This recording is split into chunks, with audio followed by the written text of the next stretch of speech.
እውነት የድርጊት ኢትዮጵያ ውስጥ የሚፈጸም ነው። ይሄ በምስሉ ላይ የምትመለከቱት ሰው በዚሁ ድርጅት ሰዎች ተደብደው አቶ ጸጋዬ የፈለጉትን ሰው በጸጥታ አካላት ከማስወሰድም ጀምሮ ድብደባ እንዲፈጸም እንደወጣ ጋዝና አርከፍክፈን ካላቃጠልናቸው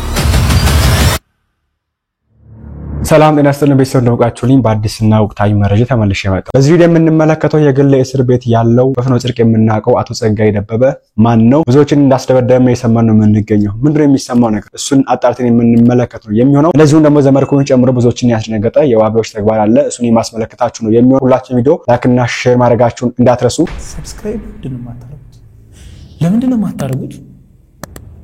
አሁን ማርኩ መጀመሪያ ከአቶ ጸጋዬ ደበበ ጉዳይ ስንጀምር ታውቁታላችሁ ያስባለሁ። የፍኖተ ጽድቅ ማህበር የበላይ ኃላፊ ነው መሪ ከፋችም የሱ የራሱ እንደሆነ ሁላችንም የምናውቀው ነገር ነውና የሰው ማን እንደሆነ ምን እንደሆነ ከዚህ በፊት ብዙ ጊዜ ተናግረናል። አሁን ደግሞ እንግዲህ ጎን ለጎን እየወጡ የሚገኙ መረጃዎች አሉና ኢንዌስቲ እንስማው ታሪኩን። እውነት ይህ ድርጊት ኢትዮጵያ ውስጥ የሚፈጸም ነው ያስባለ መረጃ ደግሞ የመንግስትን ትኩረት የሚፈልግ ነውና መረጃው ረዘም ስለሚል ሁላችሁም ኮፒ ሊንክ ላይክ ፎሎ እያደረጋችሁ በተገቢው እየሰማችሁ ለደሃ ልጅ የምታስቡ ሁሉ ይህንን መረጃ አጋርታችሁ ህዝብ ማወቅ ይገባዋልና አቅም ስጡት። አንዳንድ የመንግስትም ይሁን የግል ድርጅቶች ለሰራተኞቻቸው በመመቸትም ይሁን ባለመስማማት ስማቸው አልፎ ይነሳል። ታዲያ መሰረት ሚዲያ ዛሬ አገኘሁት ያለው የአንድ ድርጅት ጉዳይ ግን እውነት ኢትዮጵያ ውስጥ የሚፈጸም ነው የሚያስብል ሲሆን መረጃው ከድርጅቶች ሰራተኞችም አግኝተዋል። ሱፐር ደብል ቲ ጀነራል ትሬዲንግ ኃላፊነቱ የተወሰነ የግል ማህበር በሸገር ከተማ ዓለም ገና ውስጥ ካሉ የግል ድርጅቶች አንዱ ሲሆን እንደ ቀለምና የውሃ ማጠራቀሚያ በተለምዶ ደግሞ ሮቶ የሚባለው ያለ ምርቶችን ለገበያ ያቀርባል። ድርጅቱ በሚዲያዎች ላይ የገዘፈ ጥሩ ስም ያለው ሲሆን ከሰራተኞቹ ጋርም እንደ ብሔር ብሔረሰብ በዓል የባንዲራ ቀን ወይም ሌሎች በዓላትን ባማረ መልኩም ሲያከብር ይታያል። የሰራተኛውን መብትና ጥቅም የማያስከብር ድርጅት ሁሌም ከትችት አይወጣም።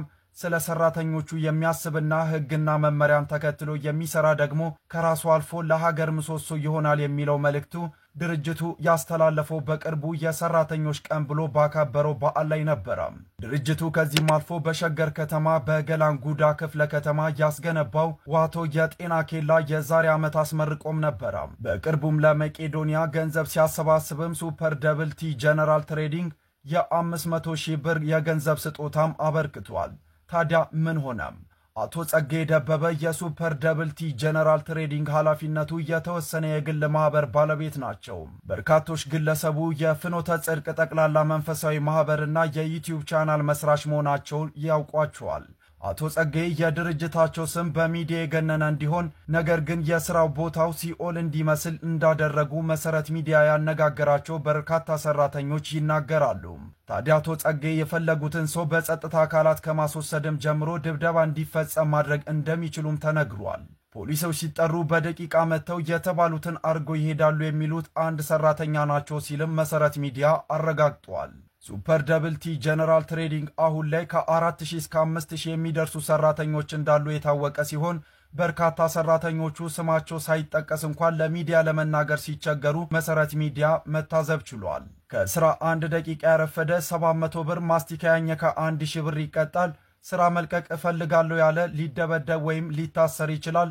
2 ቀን አንገብጋቢ ጉዳይ እንኳን ገጥሞ ብትቀር ሙሉ በሙሉ ከስራ ትባረራለህ የሚሉ ሌላኛው ሰራተኞች ናቸው ሲል መሰረት ሚዲያ በድጋሚ ገልጿል። የሚከተለው ድብደባና እንግልት በመፍራትም ማንም ተመልሶ መብቴ ይከበር እንደማይልም ይናገራሉ ብለዋል። ሰራተኞቹ አክሎ መግቢያ ሰዓት ጠዋት 12 ሰዓት ከ20 መውጫ ደግሞ ማታ 12 ሰዓት ነው በማለትም ገልጸዋል። መቅረት ማስፈቀድ የሚባል ነገር የለም የሚሉት በርካታ የተቋሙ ሰራተኞች የድርጅቱ ባለቤት አቶ ጸጋዬ በተደጋጋሚ እያንዳንድሽ ብሬን ቀደሽ አትጨርሺውም፣ ምንም አታመጡም፣ የፈለኩትን አረጋለሁ በሚል ንግግራቸው እንደሚታወቁም ያነሳሉ።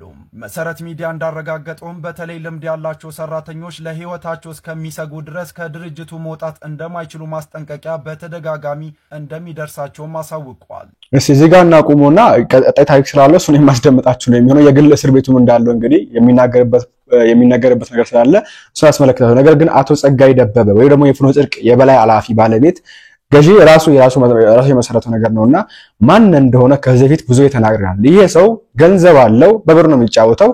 ከዛም የተነሳ ጳጳሳትን በመንፍቅና ወደ ላይ ጠርቶ የሚያዘምር እዛ አቆሞ የሚያሰብክ ሰው እንደሆነ የምናውቀው ነው ለዛውም አንድ ጳጳሳት ሳይሆኑ በጣም የምናከብራቸው የምንወዳቸው 7-6 ጳጳሳትን ጠርቶ በትንሽ ፕሮግራም ላይ እንዲታደም የሚያደርግ ሰው እንደሆነ እናውቃለን እነዛ ጳጳሳት 25 ዓመት ሙሉ ሀገረ ስብከታቸውን አያውቁትም ሄደው አያውቁም ከአዲስ አበባ ወጥተው ሀገረ ስብከት አላቸው ከአዲስ አበባ ወጥተው ግን አያውቁም እሱ ሲጠራቸው ግን ይሄዳሉ ይሄ ታውቀ ነገር ነው 7 ዓመት ሙሉ ሀገረ ስብከቱን አይቶ የሚያውቅ ወይም ሀገረ ስብከቱ ውስጥ አንድ ቤተክርስቲያን ሄዶ የሚያውቅ አባት ስንት ሀገረ ስብከት እንዳለው የሚያውቅ ጳጳስ ስንት ምዕመን እንዳለው የሚያውቅ ጳጳስ በአቶ ጸጋይ በሆነ ጽድቅ መድረክ ላይ ግን ሁሌ ነው የሚገኘው ሁሌ በቃ ቤቱ ነው እሱ እንደ ራሱ ቤት ነው የሚቆጥረው እና ይሄ ሰው ይሄን ሁሉ የሚያደርገው በገንዘብ ነው በጣም እናከብራቸው እንወዳቸው ዘማሪያንን የጠራ የሚያዘምር ሰው እንደሆነ እናውቃለን ማዘምሩ ችግር የለው ግን መድረኩ ምንድነው የመናፍቃን መሆኑ የታደሰው መሆኑ ነው ብር ስላለው ፕሮቴስታንቶችን የጠራ የሚያዘምር ሰው እንደሆነ እናውቃለን ለምሳሌ ያክል የጃረን ሚስት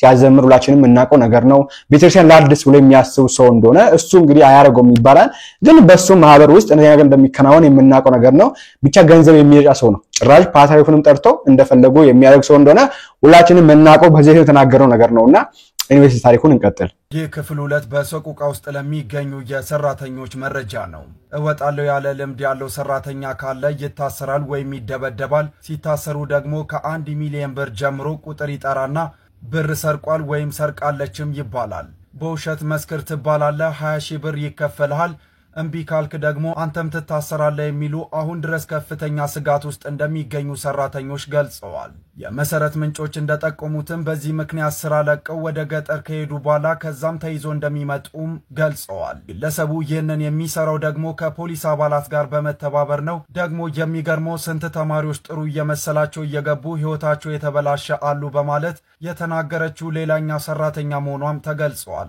ከአካል ድብደባው በላይ የአእምሮ ቁስል የሚሆን ስድብ በርካቶች ሲደበደቡ እንደሚውሉም ተነግሯል ዓለም ገና በሚገኘው ፋብሪካ ውስጥ ሰራተኞች ገብተው የሚደበደቡበት ስፍራ እንዳለና ስራ ሲሰሩ ደክሟቸው ቆም ካሉም ዱላ እንደሚከተላቸውም ታውቋል በዚህ ምክንያትም በአንድ ቀን ውስጥ ሰው ሳይደበደብ የማይውል ቀን እንደሌለ ሰራተኞቹ ጠቁመዋል ምንም ሳታጠፋ ተላላኪዎች ይመደቡና አጥኑ ይባላል እያንዳንዱ ሰው በወሬ ስንቱ ታሰረ ስንቱ ተደበደበ ደግሞ በጣም የሚያሳዝነው ውጪ ላይ ሚዲያ ላይ እንደሱ ያለ ጥሩ ያለ ሰው አይመስልም የሚሉ ቅሬታዎች አቅራቢዎቹ ሰራተኞቹ ናቸው በግለሰቡ በተገነባ ሆስፒታል ውስጥ ደግሞ በእርዳታ መድኃኒትና ዊልቸር እንደሚገባ የታወቀ ሲሆን መድኃኒቱና ዊልቸሩ ግን በውድ ተመልሶ ለተጠቃሚ እንደሚሸጥም ተሰምቷል ማንም ሆስፒታል የሌለ መድኃኒት እዚህ ሊገኝ ይችላል የእርዳታውንም በነፃ ያስገባሉ ግን በእርዳታ ስም ይቸበቸባል ይህ ማለት ደግሞ ሀገሪቱ እየተበዘበዘች ነው የሚሉ ደግሞ በሸገር ከተማ አስተዳደር የሚሰሩ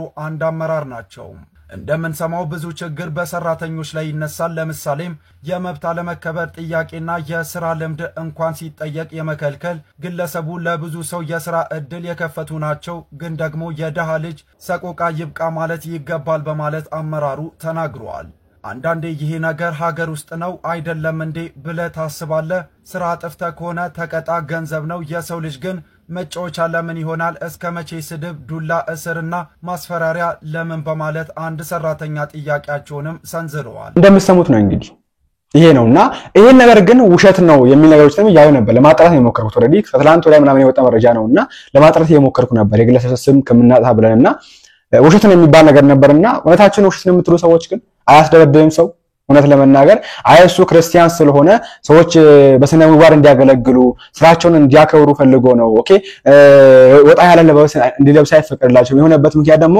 ሃይማኖተኛ ሰው ስለሆነ ሃይማኖቱን ለማክበር ነው እንጂ ያ ነገር የለበትም የምትሉ ሰዎች እውነታችሁን ነው በዚህ መንገድ ነው ሰው አክሮ ሰውን የሚሰራው ሲል ሱፐር ደብልቲ ጀነራል ትሬዲንግ የተባለ ድርጅት በአለም ገና የሚገኝ በሰራተኞቹ ላይ በርካታ የመብት ጥሰት ስራዎችን እየፈጸመ ይገኛል በሚል የወጣውን መረጃ ተንተርሶ አሁን ደግሞ በአዲስ መንገድ ይሄ በምስሉ ላይ የምትመለከቱት ሰው በዚሁ ድርጅት ሰዎች ተደብድቦ ከፉኛ ጉዳት ደርሶበት ለመራመድ ገና 10 አመት መጠበቅ አለበት ተብለው የሕክምና ሰዎች ነግረውታል እንግዲህ ከድርጅቱ ለመውጣት ሲፈልጉ እዚሁ መረጃ ላይ እንደተካተተው ብር ሰርቆን ይወጣው ብለን መልሰን እስር ቤት እንከታለን የሚል ማስፈራሪያ እንትን ያደረጉባቸው ስለነበር ይሄ ሰውዬ ግፉ ሲበዛበት ለቆ ይወጣል ከድርጅቱ ነገር ግን አፈላልገው ይዘውት በመታዩት መንገድ እንዳይሞት እንዳይድን አድርገው ድብደባ ፈጽመውበት አንዳንዱ ፎቶዎች ለማየትም ጭምር ከባድ በሚሆን መንገድ በዚህ መንገድ ላይ አድርሰውታል ማለት ነው። እንግዲህ የግፉ ጥግ የሚፈጽሙት ነገር ምን ያክል ከባድ እንደሆነ ራሳቸው ድርጅት ውስጥ የሚሰሩ ሰራተኞች ጭምር የሚሰጡት እውነታ ነው። ይሄኛው ደግሞ እጅግ የባሰ እጅግ የከፋ ነውና እንደምትመለከቱት ጭራሽ ይሄ እንደዚህ ሆኖ ሰውዬ ፊቱን እንዲታይ አይፈልግም፣ ስሙ እንዲጠራ አይፈልግም። እንደዚህ ተደብድቦ ያለው ሰውዬ ቢኮዝ የሚደርስበትን ነገር ስለሚያውቅ ነው። ሰራተኛ ማክበር ምን እንደሆነ እናውቃለን። ማክበር ወይ ሃይማኖቱ ብሎ ነው ሰዎች ወጣ ያለ ስነ ምግባር እንዲያስሙ ከተባለ ሰው ፍሪዊል ነው የሚባል ነገር አለ፣ ወይ ደግሞ ነፃ ፈቃድ የሚባል ነገር አለ። በነፃ ፈቃድ ነው ወጣ አላገለግን ወጣለሁ ከዚህ ድርጅት ካልኩኝ ምንም ያስከደኝ እኔን የሚያስደበድብ በጥይት የሚመታበት ምንም ምክንያት የለም። ኦኬ አርፍጄ ከመጣው እስከ ሰዓት አክብሮ የሚመጣ ሀበሻ ሰራተኛ አለ እንዴ? ይሄ ሆነ ደግሞ ስለማይፈልግ አይደለም፣ ሰው ይፈልጋል እኮ ሀገር እዛ ባለችበት ሁኔታ አንፃር ነው እንዴ። ከቦሌ መገናኛ ለመሄድ ስንት ሰዓት ነው የምትፈጀው እንዴ? 1 ሰዓት 2 ሰዓት ሙሉ እኮ ነው የምትፈጀው፣ 3 ሰዓት ሙሉ እኮ ነው የምትፈጀው በታክሲ ለመሄድ። ይሄ በቃ ሰውየው ምንም ማድረግ አይችልም። ኦኬ ምንም ማድረግ አይችልም ሰውየው ከሀገሪቷ ነባር ሁኔታ አንፃር ነው፣ ከታክሲው አንፃር፣ ከመንገድ ትራንስፖርት አንፃር፣ ከሰው ብዛት አንፃር፣ ከመኪና እጥረት አንፃር በዚህ የሚከናወን ነው። ይሄን አገግ 2 ሰዓት ካረፈርክ ይሄን ያክል ትቀጣለህ፣ ይሄን ያክል ሞት ይቆረጥብሃል። እንዴት እንዲደረጋል ነው ታይሞት ያሰው ከሆነ እንዲሁም እንደዚህ አይነት ሰዎችን ማበረታታት እንደምንም አድርጎ ጠንከር ብሎ እንዲቆሙ በጊዜ እንዲመጡ የሚደረገው ነገር እሺ ለዘደላ ከተባለ ለምን መኪና ይገዛላቸው ለምን ሞተር ሳይክል ይገዛላቸው ስለ ብለው እንዲመጡ እንደዛ ቢደረግ ነበር ሃይማኖተኛ ነው ሰው ያከብራል የሚባለው። በዚህ በኩል ስንመለከት ማለት ነው።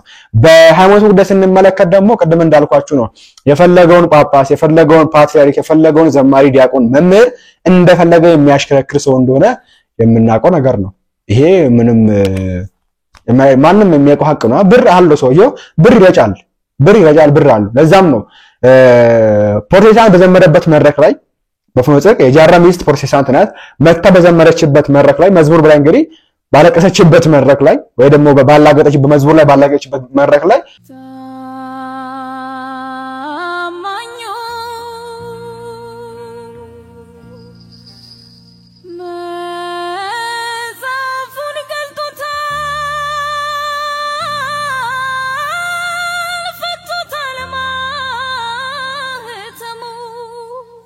ጳጳስ መቶ ይሰበካ ነበር። በቃ ለምን ብር አለ። ኦኬ አሁን ላይ ብር ካለክ ማንንም እንደፈለክ መንዳት ትችላለህ። ወሳኙስ ብር ነው ብለን ነበር ከዚህም እነዚህም ሰው እዛ ቤተክርስቲያን ላይ የሚጠቀመውን ነገር ከዛ ይባስ አድርጎ ደግሞ እዚህ አውቶ ሰራተኞች ላይ አፕላይ የሚያደርግ ሰው ነውና በጣም ነው የሚያሳዝነው፣ በጣም ነው የሚያሳፍረው። ቤተክርስቲያን ደግሞ ለነዚህ አይነት ሰው ሹመት ሰጣለች፣ መድረክ ሰጣለች። መጋቢ እንትና ይመስማላችሁ ለምሳሌ አካል ጽጋይ መጋቢ እንትና ተብሎ እንድጠሩ ይደረጋል። ምንም ትምህርት የለም እኮ ምንም አልተማርክም፣ አየም ዕውቀት የለም እኮ መጽሐፍ ሁሉ ማቴዎስ ወንጌል 1 ምን ይላል የለም አያውቅም። ኦኬ ከምን ጀምሮ ከምን ላይ ነው የሚያልቀው? which means ይሄ ከኦሪት ዘፍጥረት ጀምሮ ዮሐንስ ላይ የሚያልቀው መጽሐፍ ብትጠይቀው አይነግርህም። እዚህ ጋር ይጀምራል፣ እዚህ ጋር ነው የሚያልቀው መጽሐፍ፣ በዚህ ምዕራፍ ይጀምራል፣ በዚህ ምዕራፍ ነው የሚያልቀው ብሎ የሚያነግርህን ሰው መጋቢ ምስጢር ብሎ ይነግርሃል። እዛ ጋር ስሙ መጋቢ አዲስ ይባላል፣ መጋቢ ብሉይ ይባላል። ማዕረግ በቃ የረከሰበት ዘመን ቢኖር አሁን ያለንበት ዘመንና የቤተክርስቲያን ያረከሰችው ማዕረጉ ምንም ጥያቄ የለውም። የኛ አባቶች ናቸው ይሄ ነገር ያደረጉት። ምንም የሚያገር ሰው መጋቢ ምስጢር የተባለ ሊቃውንት ምናምን የተባለ የሚጠራው እውነተኞች ሊቃውንት አሉ፣ ኦፍ ኮርስ አሉ። ማዕረግ አላቸው፣ አይሰጣቸውም፣ የለም ስማቸውም አይታወቅም። ወደ ከተማ ራሱ እንዲመጣ ይፈቀድላቸው፣ የመጡትስ ይመለሳሉ። ይሄ ግልጽ ነገር ነውና ይሄን በማስረጃ ለማየት ያክል ተመልከቱ። እዚህ ጋር ይሄንን ሰውዬ ቃላዋዲው ወይም ተሐድሶ ኢዮብ ይመረን የማያውቀው ኦርቶዶክሳዊ አለ ብዬ አላስብም። ምናልባት ማታውቁት ካላችሁ ቃላዋዲ ነው፣ ተሐድሶ ነው። ቤተክርስቲያንን ሲበጠብጣት ሲያምሳት ሲሰድባት የነበረ በቅርብ ጊዜ እንኳን ማለት ነው ዩቲዩብ ላይ የገባችሁ እዩ። 5 or 4 መጽሐፍቶችን የጻፈ የተሐድሶ ማለት ነው። ለሰንበት ትምህርት ቤቶች መበተን ዋነኛ ምክንያት ሲያበጣብጥ የነበረ ሰንበት ትምህርት ቤቶችን ካህናትን ለምንፍቅና ለተሐድሶነት ሲመለምል ቤተክርስቲያኗን እንደዚህ ባንድ እግሯ ሲያምሳት የነበረ ሰው አሁን ቤተክርስቲያን ገብቶ ካባ ለብሶ የካህናትን መጋቤ ጥበባት ተብሎ ተሹሞ እንዴት ነው ወደ ቤተክርስቲያን ተመለሰ ተብሎ ይቅርታ ተደርጎለታል። ከካህናት የተሰጠውን ነገር ተቀብሎ ቀኖናውን ጨርሶ ተመልሷል የሚባል ዜና ሳንሰማ ተቀምጦ ጭራሽ ስብሰባ ላይ ያንድ ጉባኤ አስተባባሪ ሆኖ ጭራሽ ፕሬዘንት አድራጊ ሆኖ ተቀምጦ አየነው። አዘመመን ኦርቶዶክሳዊ የሆነ በሙሉ የመጠየቅ መብት አለው። እናንተ ማናችሁ ቅዱስ ሲኖዶስ ይጠይቀው ምናምን የምትሉ ሰነፍ ክርስቲያኖች ጥጋችሁን ያዙ። በእንደናንተ አይነቶቹ ምክንያት ነው ይሄ። በእናንተ ምን ችግር አለው? በእናንተ ራሳችሁን እቺ ደግሞ የሰነፍ ጥቅሳለቻችሁ የኃጢአት የሌለበት በዩገራት ምናምን የምትሉት ማለት ነው። ይሄ የሰነፍ ጥቅሳችሁን እዛው ጥግ ላይ አድርጉና መጠየቅ ያለባችሁ ነገር ለምን ብላችሁ ጠይቁ። ያቺ ሴት በድንጋይ ኃጢአት የሌለበት ዩገራት የተባለችው ዘሙታ እንጂ ቤተክርስቲያንን በጥብጣ ሰንበት ተማሪዎችን አበጣብጣ ምእመኑን ካህናትን ለምንፍቅና ለተሐድሶነት ስትመለምል ስትቦጠቡጥ ቤተክርስቲያንን በመዶሻ ስትቀጠቀጥ ቆይታ አይደለም። ያ ሌላ ነው፣ ይሄ ሌላ ነው። ይሄ የሰነፍ ጥቅሳችሁን አቁሙ። አንድ ኦርቶዶክሳዊ ቤተክርስቲያን ሄዶ ደስ ሲለው ማመስገን ሲቸገር ማልቀስ ብቻ አይደለም ስራው።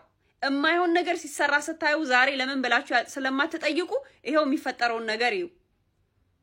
ገና ከዚህ በላይም ብዙ ነገር ይከሰታል። ብዙ ነገር ማለት ነው። ኢዮብ ይመር እንግዲህ በደብዳቤም አልሰማንም።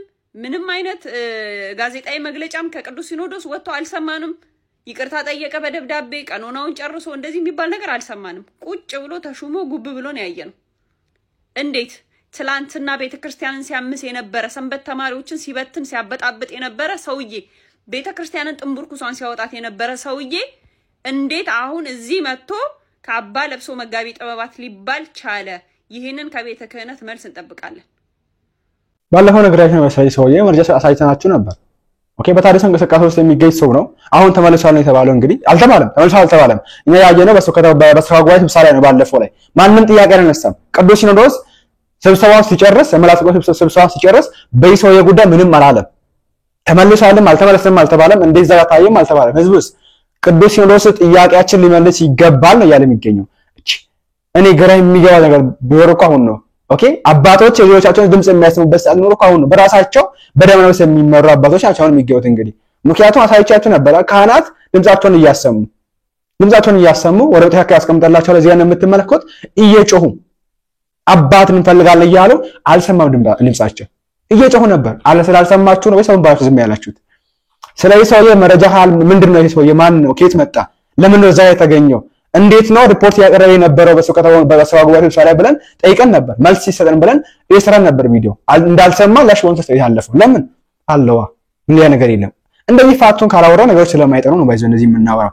ንቀት ኖሮብን አይደለም። እኛ እንደ አባቶችን እንደምናከብረው ያ ጠቅላይ ሚኒስትር አላከብርም። ጠቅላይ ሚኒስትር ዶክተር አብይ አህመድን አቡነ ሰውስን እንደማከብረው አላከብረውም። ለምን? ይሄ መሪ ነው፣ እገዛለታለሁ። ይሄ ደግሞ አባቴ ነው፣ አከብረዋለሁ። ከዛ ይበለጥ ይሄ ያለ ነገር እንዳለ ሆኖ ጥፋት ሲጠፋ ግን እናገራቸዋለን። ማንንም ይሁን ማንንም እንናገራለን። ማን በመናገርበት ልክ በስርዓቱ ማለት ነው። ስንጨው ነበር። ስለዚህ ሰውዬ ምንድነው ንገሩን መልሱልን አባቶች ብለን ስንጠይቅ ነበር። አልተመለሰም። ታድሶ ነው ወይ ኦርቶዶክስ ሆናል ወይ? ኦኬ ኦርቶዶክስ ከሆነ ሰው አታችሁ ነው ወይ እዛች ጋር መጋቢ ምስጢር ብላችሁ መልሳችሁ ሾማችሁት? የለም። ይሄ ሰው ዛሬ እንደዚህ ከሾማችሁ ነገ በጋሻው እንዝዛው ከመጡ ምን ልታረጓችሁ አሰባችሁ? ታዲያ ምንም አይመለስልንም። የለም ማንንም ልጆችን በማይሰሙ ደረጃ ደርሰናል። ምን አይሰማም፣ አባቶች አይሰሙ፣ ካህናት አይሰሙ። እኔ ማን እንደሚሰማው እግዚአብሔር ይወቀውና ይሄ ሰው እንግዲህ ይሄም ሰው አንድ ማሳያ ነው። ቤተክርስቲያን ለታድሶች ቦታ የሰጠች እንደሆነ ኦኬ በዚህ እንቅስቃሴ ውስጥ ለሚገኙ ሰዎች ቦታ የሰጠች እንደሆነ ማሳያው ይሄ አንድ ማስረጃ ነውና ኤሚሻው ጸጋይን ጉዳይ የሚመለከተው አካል ምላሽ ሊሰጥበት ይገባል። እንጠብቃለን። የዚህን የታድሶ ሰውዬን ጉዳይ መጋቢ ምስጢር ተብሏል። እንግዲህ አሁን ላይ በኮት ይቀመጥልን። የሱንም ጉዳይ ቅዱስ ሲኖዶስ አሁንም ቢሆን ልጅነታችን ምላሽ እንዲሰጥን ምንም ማድረግ ስለማንችል ጥያቄያችንን እንጠይቃለን። ምንድነው ሰውየው? ከየት መጣ? እንዴት እዛች ጋር ቆሞ ሪፖርት ሊያቀርብ ቻለ? ማንን ወክሎ ነው ይሄ ሰው እንደዚህ የሚገኝ የሚለው ነገር መልስ ይሰጥበት። ከወከለስ መች ተመልሶ ነው? ኦኬ ወደ 5-6 መጽሐፍትን ጽፏል። ዲቪ ምንድነው ይሄ ካሴት አለው። ዲቪሲ ነው ምን ይባለው እሱ አለው። ያንን መጽሐፍ ምን አድርጎት ነው የመጣው? ኦኬ በፍቅረት ምን ሲያስተምር አዲስ አበባ ውስጥ በጣም የሚታወቅ ሰው ነው። አሁን ግን በሸምስ ያገለግል ነው የሚገኘው። እንዴት መጣ? እግዚአብሔር ያውቀው። ከየት መጣ? እግዚአብሔር ያውቀው። ውስጥ ለውስጥ ይሰራል እንደዚህ በቃ እኛ እናቀም ነገር ይሁን እና በዚህም ሰው ጉዳይ መልስ ለማለት ፈልጋለሁ። እናንተ ማስተዋችሁን አስቀምጡበት። ቀዳሚ ሙፍቲን አስከሬን ተቆፍሮ ወጥቶ ኮልፌ መቀበር አለበት እያለ ነው። እሺ ብላችሁ ብትሰሙት እንደወጣ ጋዝና አርከፍክፈን ካላቃጠልናቸው ማለታቸው አይቀርም። ተቀዳሚ ሙፍቲ እኮ ያዩትን አይተው ነው ከነዚህ ሰዎች የሸሹት መጅሊሱን ተውላቸው ቤታቸው ድረስ ተከተሏቸው መስጂድ ቢሄዱ ረብሻ ቀሰቀሱባቸውና ምዕመኑ ተጋድሎ ነው የቁርአን ተፍሲር ትንታኔ ካቆሙበት የጀመሩት ቢያልፉም አልተዋቸውም ሙፍቲ ምን አድርገዋቸው ነው ሸይጣን ምን አድርጎ ነው የጠመደን ነብያችን ምን አጥፍተው ነው ከመካ 450 ኪሎ ሜትር ድረስ ያሳደዷቸው ሙፍቲ ሰው ሁኑ ከዘርም ከሃይማኖትም ሰውነት ይቀድማል ብለው ያስተማሩት መንገድ እሳት ሆነባቸው ከክርስቲያን ጋር አብሮ መኗኗር የጥቅም ጉድለት ያመጣል ምክንያቱም ነፃ ያወጣናችሁ ነው ብለው ለሚናገሩት ሰው ከየት ከማን ሊል ነው ስለዚህ የጥያቄ ሊመጣባቸው ስለሆነ አሁን መምጣት አለብን ይሄን ሰው ያውጥተን ማቃጠል አለብን ነው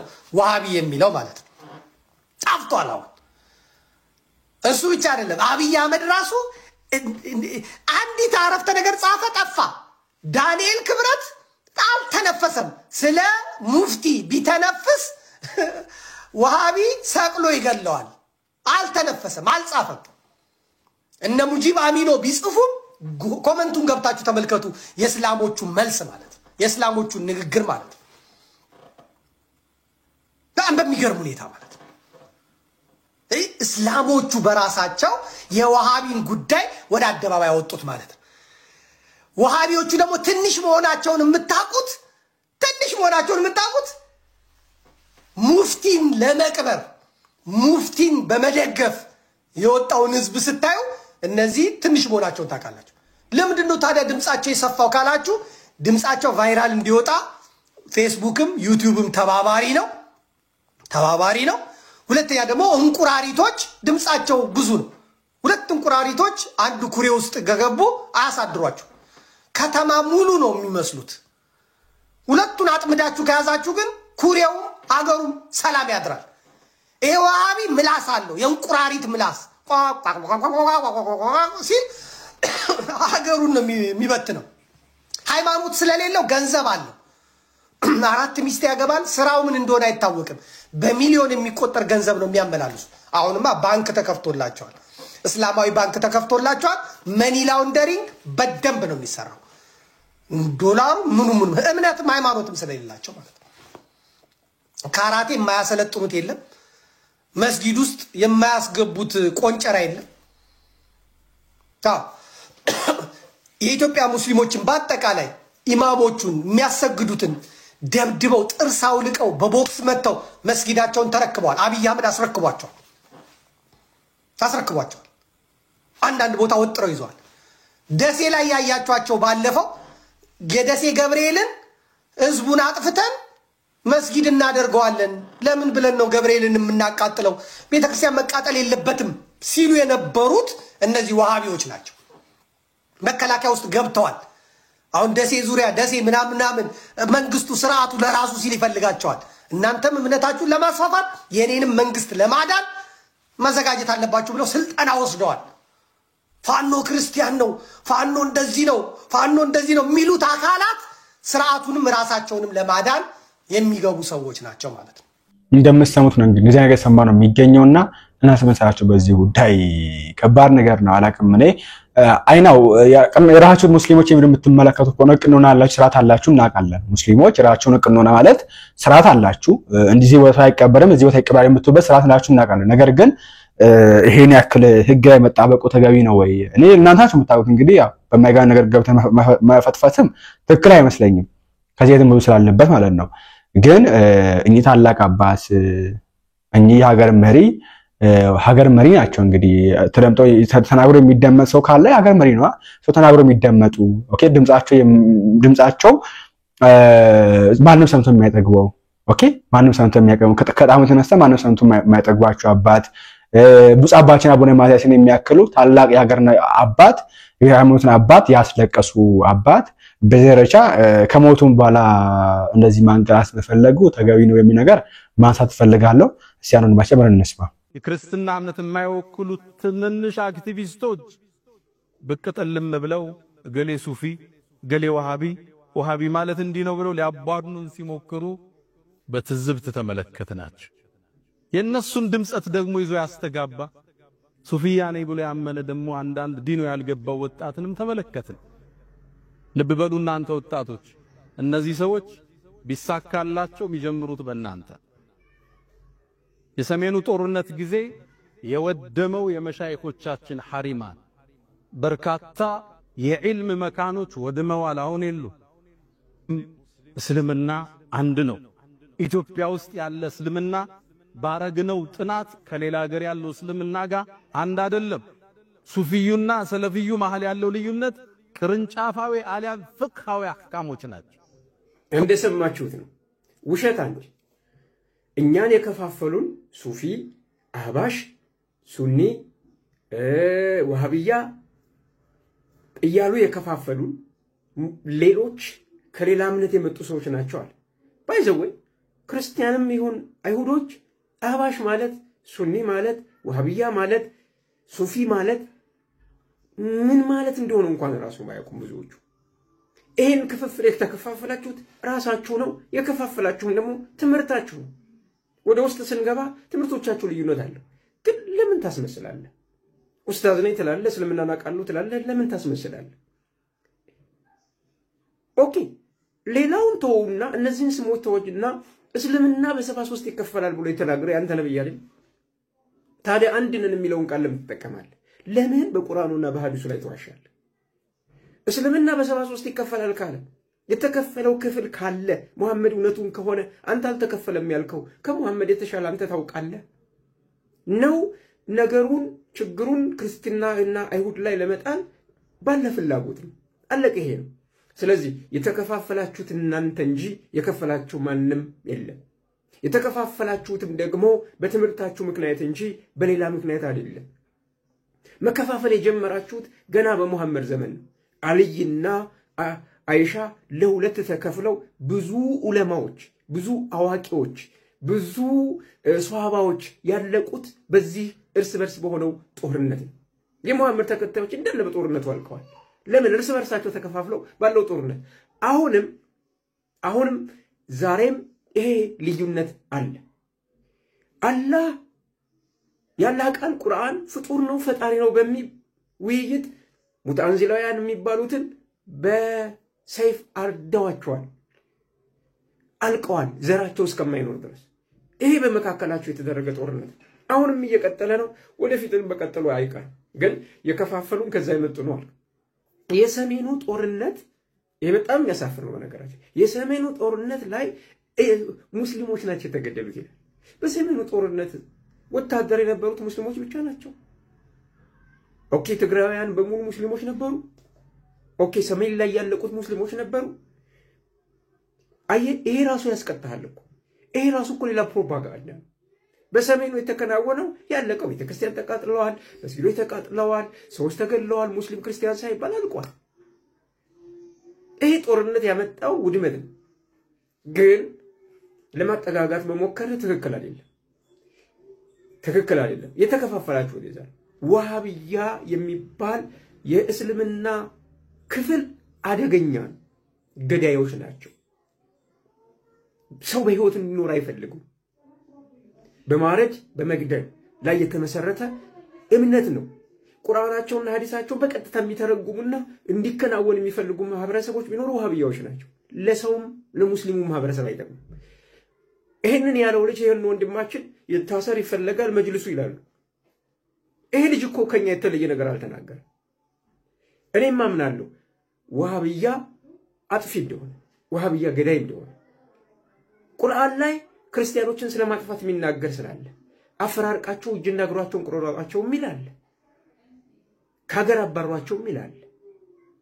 ያገዳደል የማሰቃየት ሲስተሞችን በሙሉ ተጠቅሞ ክርስቲያኖችና ይሁዶችን ስለማጥፋት ይናገራል ቁርአናቸው። ስለዚህ አስተምሮ የማረድና የመግደል አስተምሮ ይሄ እውነታ ነው። እሱ ብታስቡት አፍተሮል ሽንፈታችሁን ነው የሚያሳየው። ቁርአናችሁና ሐዲሳችሁን እንደማታምኑበት እንዳፈራችሁበት ነው የሚያሳየው። በቁርአናችሁ እና በሐዲሶቻችሁ ታፍራላችሁ። ለዛ ነው የተጻፈ ነገር ስናነብ መጅልስ፣ መክሰስ፣ ማሰር፣ መግደል የሚለውን የምትጠቀሙት። በተዘዋዋሪ ታምኑበታላችሁ። እንሰራው፣ እንግደለው፣ እንቁረጠው የሚባሉ ሐሳቦችን በደሳችሁ ደግሞ ትጠቀሙበታላችሁ። እባካችሁ እምነታችሁን እመኑበት ወይ ደግሞ ትታችሁት ውጡ። በነገራችን ላይ እኔም መመክራችሁ ትታችሁት ብትወጡ አያዋጣም እምነቱ። በክርስቶስ ኢየሱስ አምናችሁ ዳኑ። ይህ ትክክለኛ መንገድ ነው። እሱ እንኳን ወዳጆቹ ይቀርና ለጠላቶቹ ለሚገሉት ሊገሉት በሚያሳድዱት እንኳን የሚያረጉትን አያውቁምና ይቀርበላቸው ብሏል። እናንም ደግሞ የሱን ፈለግ እንከተላለን። ዛሬም ለሚያሳድዱን ይቅር እንላለን። ጠላቶቻችን እንዲድኑልን የዘላለም ሕይወት እንዲያገኙልን እንወዳለን። ኤኒዌይስ ቪዲዮአችን ይወስ ነበር። አውፕ ተማራችሁበት አዲስ መረጃ እንዳገኛችሁበት አልጠራጠርም። ቀጣይ ላይ ስለ ጸጋዬም ሆነ ሌሎች ጉዳይ አዲስ ነገር ካለ ይላችሁም ቀርብ ነው የሚሆነው። ላይክ እና ሼር ሰብስክራይብ ማድረግ እንዳይረሳ። ቸርቀውልኝ። ይሄ ሁሉ ግፍ የሚፈጸመው እዚህ ሀገር ውስጥ ነው ወይ ብለው ሰዎች እስኪገረሙ ድረስ በሰራተኞቹ ላይ በጣም አሰቃቂ ድርጊቶችን እንደሚፈጽም ትላንትና መሰረት ሚዲያ በምርመራ ዘገባው ይዞት የወጣው መረጃ በጣም አስደንጋጭ ነው። ምክንያቱም ሱፐር ደብልቲ ጀነራል ትሬዲንግ የተባለ ዓለም ገና አካባቢ የሚታወቅ ብዙ ሰራተኞችን ከ4000 እስከ 5000 የሚደርሱ ሰራተኞችን ቀጥሮ የሚያሰራው ይህ ድርጅት በጣም በሰራተኞቹ ላይ በርካታ ግፎችን እንደሚፈጽምና የሰራተኞቹን የሰብአዊ መብቶች በጣም በሚደንቅ ሁኔታ የሚጥስ እንደሆነ በዘገባው ላይ በዝርዝር አስቀምጦታል። ይህ ድርጅት እንግዲህ ላዩን ሲታይ ለተለያዩ ተቋማት የበጎ አድራጎት ስራዎችን የሚሰራ የሚመስል በተለያዩ ቦታዎች ገንዘብ የሚለግስ የተለያዩ ጉዳዮችን የሚያደርግ ቢመስልም ነገር ግን ሰራተኞቹ ላይ የሚፈጽመው በደል እጅግ በጣም ከልክ ያለፈ መሆኑን መሰረት ሚዲያ በዝርዝር ይዞት ወጥቷል። አንድ ሰዓት ለምሳሌ ሰው ካረፈደ 700 ብር ይቀጣል። ደሞዙም እንደሚታወቀው ምን ያክል እንደሆነ ይታወቃል። እሱ ብቻ አይደለም፣ ማስቲካካኛ ከአንድ ሰው 1000 ብር ይቀጣል። የኢትዮጵያ ሰራተኞች መብት ከሚጠበቅበት ውጪ ጧት 12 ሰዓት ገብተው ማታም እንደዚሁ 12 ሰዓት እንደሚወጡ ነው እንግዲህ ያነጋገራቸው ሰራተኞች በግልጽ ያስቀመጡት ማለት ነው። ይህ ድርጅት እንግዲህ ይሄን ብቻ አይደለም፣ ሰራተኞቹን ላይ እጅግ በጣም አሰቃቂ በሆነ መንገድ ድብደባ የሚፈጽም ነው። የፈለጉትን ነገር ማድረግ እንደሚችሉ የሚያስፈራራ አይነት ድርጅት እንደሆነ ነው በዘገባው ላይ በዝርዝር የወጣው። እንግዲህ ካሁን በፊትም በዚህ መንገድ መብታቸውን የጠየቁ ሰራተኞችም ጭምር ድብደባና እንግልት የደረሰባቸው እንደሆነና በዛ ፍራቻ ሌሎቹም በፍጹም መብቶቻቸውን እንደማይጠይቁና በእነሱ በፈለጉት መንገድ ብቻ እንደሚሆን ፖሊስና ሌሎችም የመንግስት አካላትም ጭምር እነሱ በፈለጉት መንገድ እየመጡ በፈለጉት ሰዓት እንደፈለጉ እንደሚያደርጓቸው ነው በዚህ ዘገባ ላይ በዝርዝር እየተቀመጠው። ይሄ ሁሉ ግፍ ይሄ ሁሉ መከራ ሲፈጸም የኢትዮጵያ ሰራተኞች ማህበራት ኮንፌደሬሽን የሚባለው ምን እያደረገ ነው ምን እየሰራ ነው የሚለው ነገር በጣም ያጠያይቃል። ካሁን በፊትም እንደዚህ ያሉ ድርጅቶች አይካል ለምሳሌ እናስታውሳለን። በጣም ረጅም ጊዜ እንደዚህ በሰራተኞቹ ላይ ግፍ ሲፈጽም ለዛውም ደግሞ በጣም በጥቂት ደሞዝ ብዙዎቹን ጉልበት ብዝበዛ ጭምር ሲያደርግ እንደነበረ ካሁን በፊትም በተደጋጋሚ በዘገባዎች ሲነሳ ነበረ። እነዚህ ግፎች አሁን በእንደዚህ አይነት ድርጅቶች ላይ በጣም በርከት ብለው በጣም ርካሽ የሰው ኃይል ወይንም የሰው ጉልበት አግኝተው ነገር ግን ተመጣጣኝ ገንዘብ የማይከፍሉበትም እንደሆነ በተለያየ ጊዜ ሲነሳ ነበር። ትላንትና ግን መሰረት ሚዲያ ይዞት የወጣው ነገር በጣም የሚዘገንን ነው።